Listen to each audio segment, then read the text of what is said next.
Temperatures this weekend are going to be colder than Christmas. Wait till you see the numbers on Saturday and Sunday morning.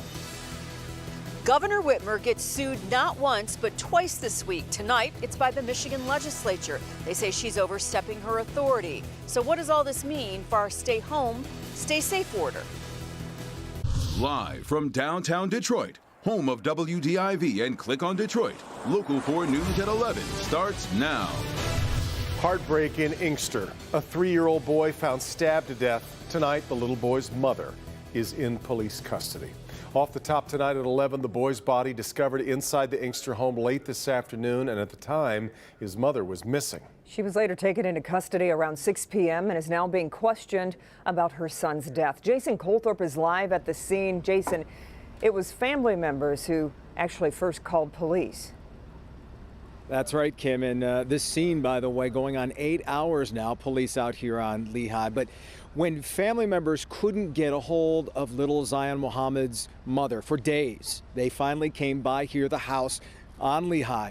They tried to get in, could not. There was no answer at the door. They called police. Someone with a key let police in, and they found his body stabbed to death. Police secured the scene this afternoon, blocking off Lehigh Street and searching the area on foot and with a canine, possibly looking for the weapon that killed 3-year-old Zion. Police were also on the hunt for his mother. She was located and taken into custody about 6 o'clock this evening. At this point, she'll be processed and brought back for questioning.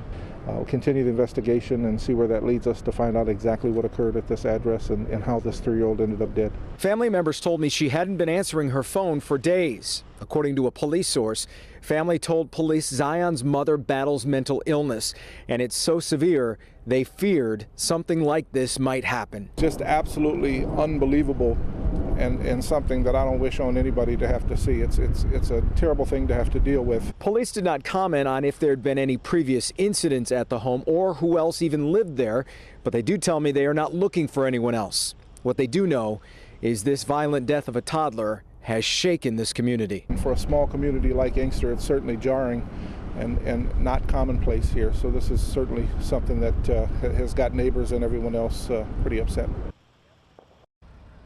Several of Zion's family members had been out here at the scene throughout the day. They did not want to go on camera, but his grandmother, through tears, could be heard earlier in the day saying, "I never thought she would do this." We're live in Inkster tonight. Jason Colthorpe, Local 4. So tough. All right, Jason. Late tonight, Governor Whitmer signing a new executive order to make it easier for tens of thousands of Michiganders to get unemployment benefits. The governor's office says the new executive order will speed up the process, allowing the state to only review a worker's most recent job separation to determine eligibility. The order also extends unemployment benefits to workers who have an unanticipated family care responsibility and workers who are sick or quarantined who do not have access to paid family and medical leave. In the latest numbers, Michigan is now reporting more than 45,000 cases of coronavirus. Tonight, the Republican-controlled legislature has made it official. They are suing the governor over her use of emergency powers without legislative approval. Mara McDonald live downtown tonight. Mara, the suit has been filed with the Court of Claims, but that is not likely where this legal fight is going to end, and I don't believe anyone thinks. Yeah, Devin, absolutely not. Yes, filed with the Court of Claims, but more than likely this is going to end up going up the judicial food chain, probably ending up at the Michigan Supreme Court. Now, what does that mean for our stay home, stay safe order? Absolutely nothing. It remains intact as is until there's something happening at the court. So here's where we're at. The governor is now being sued by the GOP-controlled legislature over whether she's overstepping her authority. Meanwhile, Congressman Paul Mitchell is suing her, too, in federal court over her use of emergency executive orders. It is our firm belief that that law does not give the power to a governor to rule the entire state on their own for as long as they like, and today we are asking the courts to affirm our opinion. The relationship between Whitmer and the leadership of the legislature pre-pandemic was chilly. Now, when you take a step of this magnitude, again, during a global pandemic, it's not a bridge that you can then recross. It is something that's been burnt to the ground. Whitmer, who usually has had briefings on Mondays, Wednesdays, and Fridays, canceled today's, but did give an interview to NBC News, and she talked about the pressure surrounding reopening the state. Quote, "There's no question that there's intense pressure, whether it's coming from the White House or the people of our state. And that's playing out all across the country. We are Americans. We are used to having our freedoms. And I think in this moment, we've had to ask people to make sacrifice, and people are getting weary of it." On top of this already pretty heavy plate, add Whitmer's interest in being Biden's VP pick. A new story in the New York Times describes her as being keenly interested. All ingredients in a toxic political stew. We've got so many people unemployed. We've got so many families in distress, both mentally, physically, emotionally.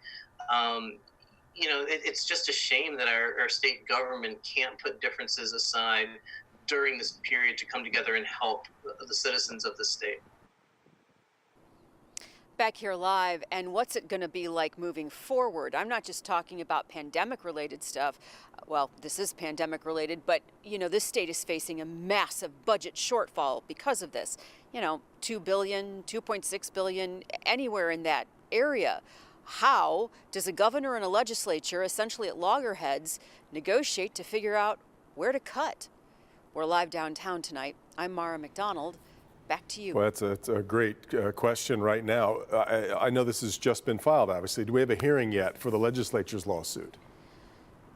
We don't, Devin. Maybe sometime next week at the earliest. We also don't have a date yet for Paul Mitchell's lawsuit. That's a federal lawsuit, so she's going to have two dueling lawsuits going, likely getting some sort of traction maybe next week or the week after. Yeah. Back to you. All right, Mara. Well, the governor also says she wants to ban guns from the state capitol after protesters showed up there last week with firearms. But Vice Chairman of the Michigan State Capitol Commission, John Truscott, says guns can't be banned unless legislators change the law. The panel is going to meet on Monday to discuss the issue, but he says the panel doesn't have the jurisdiction to prohibit weapons. Tonight, Royal Oaks City Commissioner Kim Gibbs is apologizing after being caught shoplifting. Police say Gibbs stole groceries at the self-checkout at Meijer. Gibbs recently made headlines for attending the Operation Gridlock protest in Lansing. The protest was against Michigan's stay-home order.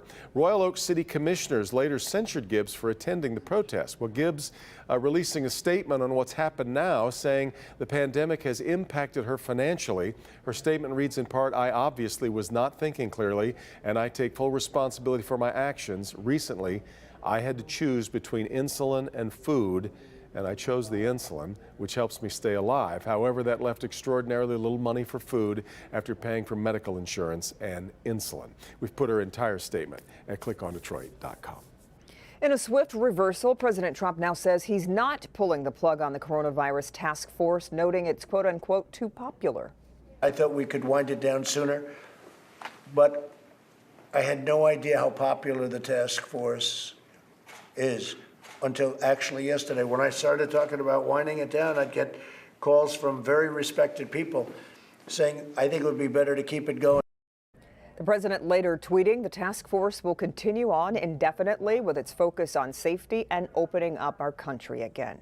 The city of Detroit relying on rapid testing to screen first responders for the virus today. Mayor Duggan says the city found the 15-minute test to be 98% accurate.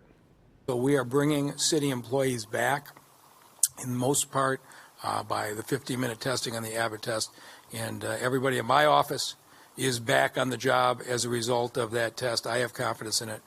But now with Dr. Rahman and the analysis done by the health department, we've got the science to back it up, and the public can review the details of the methodology in that report on the health department's website.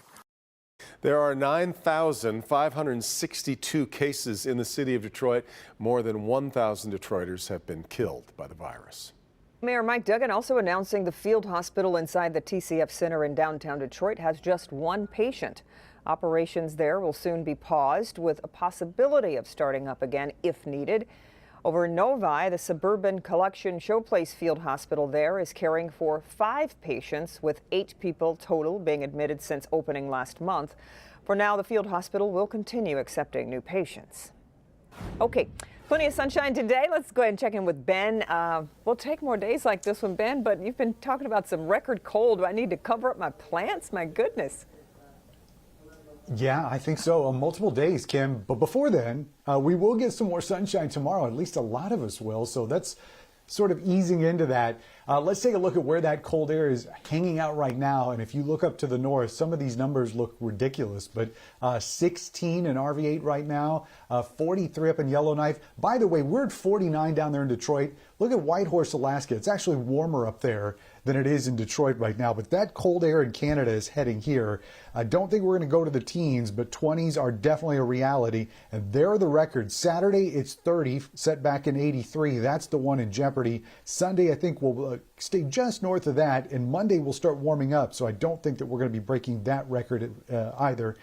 Temperatures tomorrow do look a little bit different. In fact, we're looking at numbers that are still going to be in the 60s tomorrow with the help of that sunshine. However, rain tomorrow, snowflakes Friday, and then record cold this weekend. We'll run it down all for you, plus your Mother's Day forecast in just a few minutes. Yeah. Guys? Okay. Ben, thank you.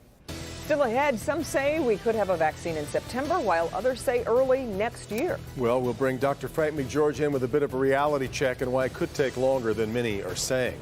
But first, national outrage tonight after videos released showing a jogger shot and killed. The family calling it a hate crime. Where the